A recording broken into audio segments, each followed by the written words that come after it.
Welcome to बोट Thakur IAS academy.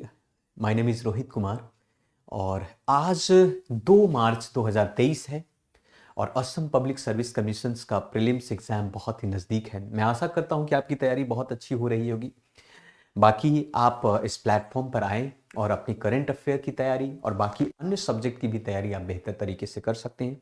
Boat Thakur IAS में आप कांटेक्ट करें अगर कोई जानकारी चाहिए असम पब्लिक सर्विस कमीशन से। तो आज जो है करंट अफेयर की जो हम शुरुआत कर रहे हैं, आज का टॉप मोस्ट इंपॉर्टेंट न्यूज पर हम चर्चा करेंगे।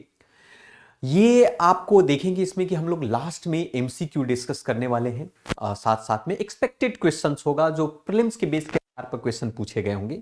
MCQ model questions paper framed as a Assam public service commission के बेस के आधार पर, और कुछ ऐसे प्रश्न भी होंगे जो आप कमेंट बॉक्स में आप उसे आंसर करके बताइएगा कि उसका आंसर क्या होगा। तो आज का सबसे प्रमुख है जिसकी चर्चा करते हैं। आप सब लोगों ने जन औषधि केंद्र का नाम सुना होगा। तो हमारे भारत देश के प्रधानमंत्री ने कहा कि करीब करीब 9000 से अधिक ऐसे जन औषधि केंद्र भारत के अंदर में फिर से खोले जाएंगे। इसकी चर्चा हम लोग डिटेल से करेंगे कि जन औषधि केंद्र है क्या, ये आर्टिकल पर हम बात करेंगे। साथ साथ में दूसरा सबसे प्रमुख न्यूज है, हालांकि ये जो है आपका जीएस सेकंड में ये प्रश्न बनता है जो गवर्नेंस के तौर पर, क्योंकि स्कीम है जन औषधि केंद्र, तो उसके बारे में भी हम लोग चर्चा करेंगे। इससे प्रश्न आपका पूछ सकता है।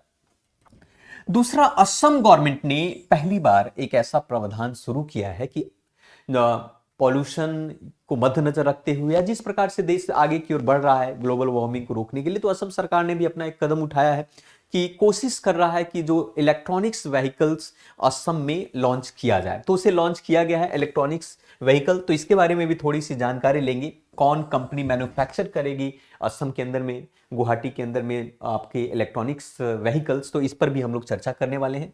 जीएस सेकेंड और थर्ड दोनों में भी कभी कभी प्रश्न बनता है, इकोनॉमिक का चैप्टर आ जाता है।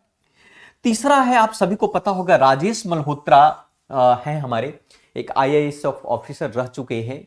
तो उन्होंने प्रेस इंफॉर्मेशन ब्यूरो को एज ए प्रिंसिपल के तौर पर, डायरेक्टर के तौर पर कमान संभाला है। तो इसके बारे में भी थोड़ी हम चर्चा करेंगे। डायरेक्ट प्रश्न पूछे जाता है, पीआईबी से प्रश्न पूछा जाता है, तो आपको असम पब्लिक सर्विस कमीशन में प्रश्न पूछ सकता है कि भाई डायरेक्टर है कौन प्रेस ब्यूरो इंफॉर्मेशन का, प्रेस इंफॉर्मेशन ब्यूरो का। एंड नेक्स्ट क्वेश्चन है, union ministry doctor Jitendra Singh ने लॉन्च किया है वैभव नामक एक फेलोशिप प्रोग्राम लॉन्च किया है, स्कॉलरशिप से संबंधित है। इसकी भी बात हम लोग करेंगे। और लास्ट हम लोग एमसीक्यू डिस्कस करने वाले हैं, तो लास्ट तक आप वीडियो को देखें और साथ साथ में आप एमसीक्यू को भी सॉल्व करें जो असम पब्लिक सर्विस कमीशन के लिए महत्वपूर्ण हो सकता है ना।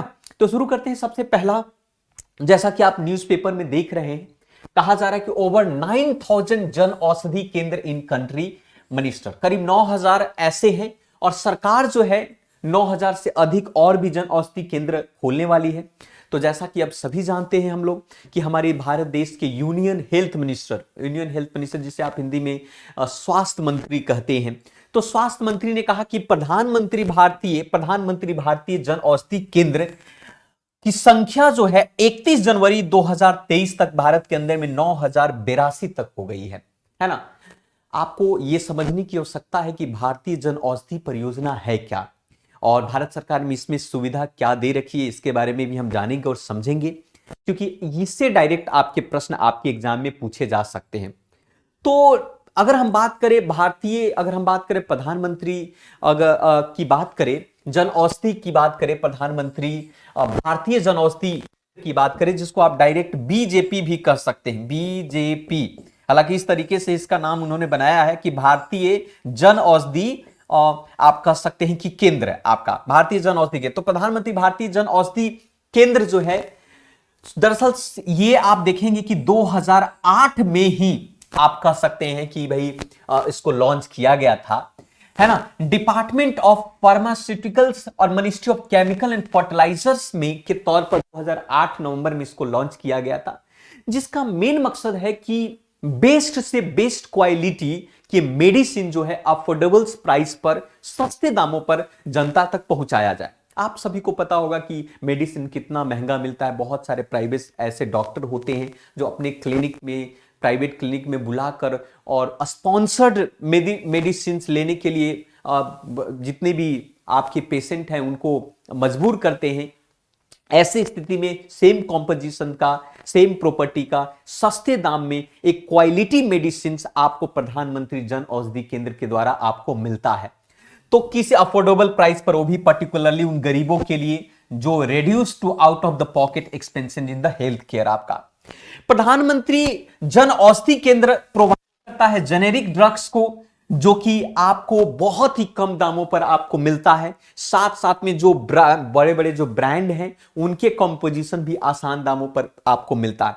लेकिन अब सवाल आपके मन में यह उत्पन्न होना चाहिए कि ये भारतीय जन औषधि परियोजना है, प्रधानमंत्री भारतीय जन औषधि परियोजना जो है आपका, कहां पर मिलेगा, कौन इसको, तो ये कह सकते हैं कि ये अवेलेबल होता है जन औषधि स्टोर पर, क्योंकि जगह जगह पर जन औषधि स्टोर खोले गए हैं। वहां पर हर तरीके की दवाई आपको वहां पर मिलेगी। साथ साथ में आप उसे बेच सकते हैं, आप प्रोडक्ट ले सकते हैं। अगर आप चाहते हैं कि भाई हम चाहते हैं कि भारतीय जन औषधि परियोजना को खोले, तो उसके लिए प्रावधान भी है ना। तो ये बात यहां पर कही गई है। तो बहुत ही है, कोई भी केमिस्ट इसको बेच सकता है इंप्रूव द अवेलेबल रनिंग के आधार पर, है ना। साथ साथ में आप कह सकते हैं कि PMBI has been establish under the department of pharmaceuticals, government of India के द्वारा सीपीएसयू के मदद से यह स्थापित करेगा और आपको जेनेरिक ड्रग्स बनाने का काम करेगा। अब मन में आपका प्रश्न यह भी हो रहा हो कि मान लिया कि जन औषधि केंद्र मैं खोलना चाहता हूं, आप खोल, सरकार किसे लाइसेंस देगी?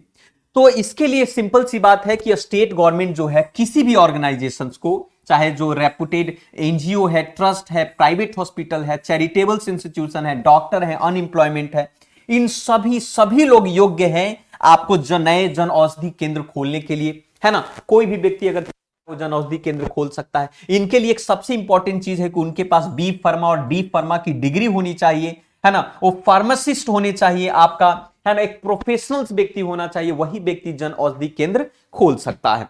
तो ये आपसे प्रश्न, इससे आपके एग्जाम में प्रश्न हो सकता है, बनेगा, कई बार प्रश्न आपको इससे बनता है। नेक्स्ट है आपका, जैसा कि हमने बताया कि असम गवर्नमेंट ने इलेक्ट्रिकल व्हीकल्स आपको लॉन्च करने की बात कही है। असम गवर्नमेंट सिंपल सी कह सकते हैं कि electrical vehicle push a big draw for the manufacturers. तो असम सरकार ने निर्णय किया है कि इलेक्ट्रिकल व्हीकल की मैन्युफैक्चरिंग जो है असम के अंदर में, राज्य के अंदर में किया जाएगा। इसके लिए उन्होंने ऑल्टी ग्रीन, OLTI ऑल्टी ग्रीन नामक इनॉग्रेशन किया है। रिटेल्स एक्सपीरियंस होगा गुवाहाटी के अंदर में, ये कंपनी आपको खोलेगी। हालांकि इससे पहले ये काम कर चुकी है, 22 रिटेल डीलरशिप हो चुका है, ये पहले ही लॉन्च हो चुका है भारत के अंदर में, खास करके मुंबई में, चेन्नई में, हैदराबाद हुआ, बेंगलुरु के अंदर में। लेकिन ये जो ऑल्टी ग्रीन्स है, उनका एक पार्टनर भी है असम के अंदर में, जिसका नाम है गुवाहाटी के अंदर में जो है green valley auto works LLP। इनके साथ मिलकर पार्टनरशिप कर असम में इलेक्ट्रिकल व्हीकल्स लॉन्च करेगी, उसकी मैन्युफैक्चरिंग करेगी असम के अंदर में, है ना। और ये आप समझ सकते हैं कि भाई ये ऑल्टी ग्रीन रिटेल एक्सपीरियंस सेंटर इन गुवाहाटी में लॉन्च कर दिया गया है मंत्री के द्वारा, आपके अशोक सिंघल के द्वारा आपका। तो हो सकता है आपके प्रश्न पूछेगा कि भाई कौन सी संस्था जो है, या पूछेगा कि कौन सी कंपनी जो है साथ मिलकर इलेक्ट्रिकल व्हीकल्स की मैन्युफैक्चरिंग करेगी आपको आपके असम के अंदर में। तो ये भी आपके प्रश्न आपके एग्जाम में पूछा जा सकता है। मोस्ट इंपॉर्टेंट यहां पे है राजेश मल्होत्रा साहब, ये हेडिंग में आप देख सकते हैं। तो आप देखेंगे कि राजेश मल्होत्रा साहब ने चार्ज ले लिया है as a principal, as a director general के तौर पर प्रेस इंफॉर्मेशन ब्यूरो का, है ना। प्रेस इंफॉर्मेशन ब्यूरो जब PIB, जो कि एक हमारी संस्था है, वो ऐसी संस्था जो कि इंफॉर्मेशन प्रोवाइड करवाती है, सरकारी ऑथेंटिक इंफॉर्मेशन देती है। हम लोग PIB के बहुत सारे बजट पढ़ते हैं, आपको न्यूज़ देखते हैं हम लोग PIB की, सरकार जो भी प्रोग्राम स्कीम बना रही होती है तो सबसे पहले PIB में जाकर छपता है। तो उनके डायरेक्टर के तौर पर राजेश मल्होत्रा साहब को बनाया गया है। दरअसल राजेश मल्होत्रा जो है 1989 में एक IAS ऑफिसर हुआ करते थे, है ना। तो as a principal director general के तौर पर उनको अपॉइंट किया गया है और ये 1 मार्च 2023 से अपनी गद्दी, अपनी जो है डायरेक्टरशिप संभालेंगे। इससे पहले ये सत्येंद्र प्रकाश हुआ करते थे, है ना, एज ए तौर पर 28 फरवरी 2023 तक सत्येंद्र प्रकाश इस PIB के डायरेक्टर रह चुके हैं। इनका काम होता है कि भाई ECI election commission of India in charge media हुआ या कम्युनिकेशंस हुआ 21 ईयर, इन सभी को असिस्ट करने का काम किया करते थे वो, है ना। जबकि प्रिया कुमार जो as a director general Doordarshan new DD1 का हुआ करती थी, Mayank Agarwal she will be succeed of man. तो ये आपके एग्जाम में प्रश्न पूछ सकता है। कई बार पर्सनालिटी बेस्ड क्वेश्चन अक्सर असम पब्लिक सर्विस कमीशन में फैक्चुअल डेटा के तौर पर पूछता है कि भाई गवर्नर कौन है, पीआईबी के डायरेक्टर कौन है ना, इस तरीके नीति आयोग का सीईओ कौन है, इस तरीके का प्रश्न आपके एग्जाम में पूछा जाता है। तो राजेश मल्होत्रा जो है आपके डायरेक्टर जनरल है आपके प्रेस इंफॉर्मेशन ब्यूरो का, तो ये याद रखने की आवश्यकता है, ये प्रश्न के तौर पर आपको पूछेगा आपका। नेक्स्ट एक स्कीम है, बहुत इंपॉर्टेंट है आपका, जिसका नाम है union minister doctor Jitendra Singh ने लॉन्च किया है, वैभव नामक फेलोशिप। हम सबको हायर स्टडी के लिए कहीं ना कहीं पैसे की आवश्यकता होती है, जो सामान्य परिवार से जो होते हैं।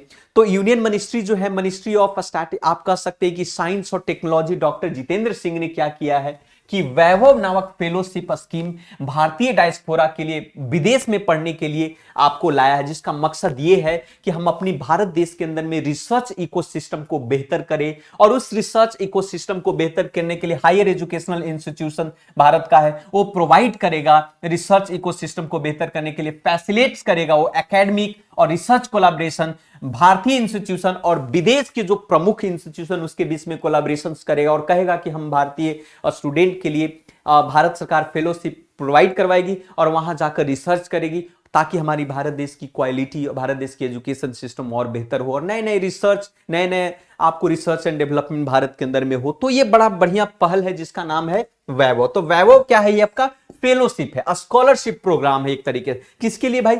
रिसर्च इकोसिस्टम को बेहतर करने के लिए भारत के अंदर में। तो ये हो सकता है कि एम या ऑब्जेक्टिव आपका क्वेश्चन पूछ सकता है एग्जाम के अंदर में। एलिजिबल्स कौन है? कोई भी एनआरआई, पीआईओ या ओसीआई ये आपका वैभव नामक प्रोग्राम का प्रयोग कर सकता है, मस्ट।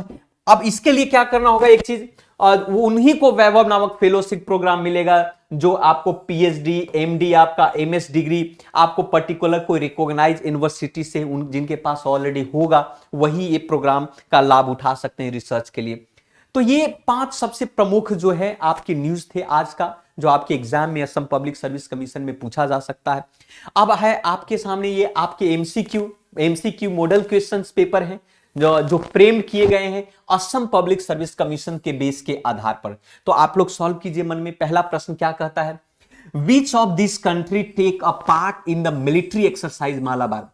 हमने आपने पीछे की क्लासेस में कई बार मिलिट्री आपको एक्सरसाइजेस के बारे में हमने बात किया, जैसे कोबरा हुआ या फिर आप प्रहार हुआ, या आप कह सकते हैं बहुत तरीके के हमने एक्सरसाइज डिस्कस हम लोग किया है। तो प्रश्न ये आपके एग्जाम में असम पब्लिक सर्विस कमीशन में पूछेगा कि भाई एक्सरसाइज मालाबार जो मिलिट्री है किस देश इसमें भाग लेते हैं? तो यूनाइटेड स्टेट ऑफ अमेरिका हुआ, इंडिया हुआ, जापान हुआ। तो इसके राइट आंसर आपके डी हो जाएंगे। ये तीनों देश मालाबार एक्सरसाइज में भाग लेते। शुरुआती दौर में इंडिया और आपकी यूनाइटेड स्टेट हुआ करता था, लेकिन 2015 में जापान में भी इसके अंदर में इंक्लूड हो गया मालाबार के अंदर में। दूसरा क्वेश्चन है कि India has recently enter into talk for the free trade agreement. हाल फिलहाल में भारत ने किसी देश के साथ फ्री ट्रेड एग्रीमेंट पर हस्ताक्षर किया है एज ए बायलैटरल के तौर पर। तो इनमें से कौन सा देश है जो हाल फिलहाल में फ्री ट्रेड एग्रीमेंट पर हस्ताक्षर किया? तो ऑप्शन है आपका ब्राजील है, आपका कनाडा है, अर्जेंटीना है, श्रीलंका है। राइट आंसर इसका कनाडा होगा। कनाडा के साथ ऐसा उन्होंने किया है।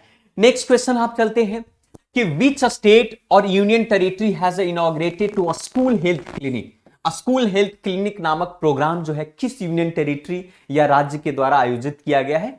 तो ऑप्शन में आपका उड़ीसा, गुजरात, न्यू दिल्ली और राजस्थान। तो राइट आंसर आपके न्यू दिल्ली। न्यू दिल्ली ने पहली बार यहां पर स्कूल हेल्थ क्लिनिक की व्यवस्था की है, जो स्कूल के अंदर में ही क्लिनिक की व्यवस्था होगी। कोई भी, अक्सर हम लोग जानते हैं कि बाल बच्चे जो होते हैं टूट फूट जाना या पैर में चोट लग जाना या फिर किसी प्रकार की ऐसी स्थिति उत्पन्न होती है, तो स्कूल में ही इन सभी तरीके की व्यवस्था की जाएगी।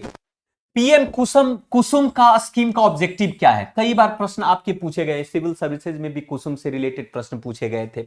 तो क्या इसका राइट आंसर होगा? Financial grant to farmer, energy security of the farmer, crop insurance of the farmer और fertiliser subsidy of farmer. Right answer इसका क्या होगा? Energy security of the farmer, क्योंकि पीएम कुसुम स्कीम जो है जो सोलर पावर प्लांट से संबंधी होगा, सोलर पंप सेट होगा। किसानों को सरकार मदद करेगी कि आप सोलर पंप सेट खरीदो, जिससे आपको डीजल पेट्रोल की आवश्यकता नहीं है। सोलर से आप अपने खेतों की इरिगेशन कर हैं और एक्स्ट्रा जो पावर होगा आप उसे बेच भी सकते हैं। तो ये प्रोग्राम आपको भारत सरकार ने चलाया था। अब ये दो प्रश्न आपके लिए है। दो प्रश्न ये है, आप कमेंट सेक्शन में इस प्रश्न का उत्तर जरूर दें। पहला प्रश्न है आपका, which India state union territory launch to आपका स्वनिर्भर नारी इनिशिएटिव। स्वनिर्भर नारी इनिशिएटिव आपका पंजाब, गुजरात, असम, वेस्ट बंगाल हो सकता है आपके असम पब्लिक सर्विस कमीशन में ये प्रश्न आपके पूछ दे, तो इसको याद रखिए। आप कमेंट्स बॉक्स में आप इसका आंसर राइट करें कि इसका आंसर क्या होगा। और दूसरा क्वेश्चन है कि which Indian state police recently launch to EFIR। EFIR लॉन्च करने वाला कौन सा राज्य है? राजस्थान, गुजरात, पंजाब और उड़ीसा। तो इस क्वेश्चन का भी आंसर आप कमेंट बॉक्स में जरूर राइट करें। इससे आपको यह पता चलेगा कि मैं तैयारी हमारी कैसी है। साथ साथ में अगर थोड़ी सी अगर कमी है तो उसमें बेहतर करने की आवश्यकता है, और भी मेहनत करने की आवश्यकता है, जो कि हम लोग आपके साथ कर रहे हैं। तो मिलते हैं फिर से, बाकी इंतजार रहेगा आपका कमेंट का। बाकी इस चैनल को सब्सक्राइब करें, बेल आइकन को भी प्रेस करें, ताकि आने वाले नोटिफिकेशंस का खबर आपको समय पर मिलता रहे। तो मिलते हैं फिर से, धन्यवाद।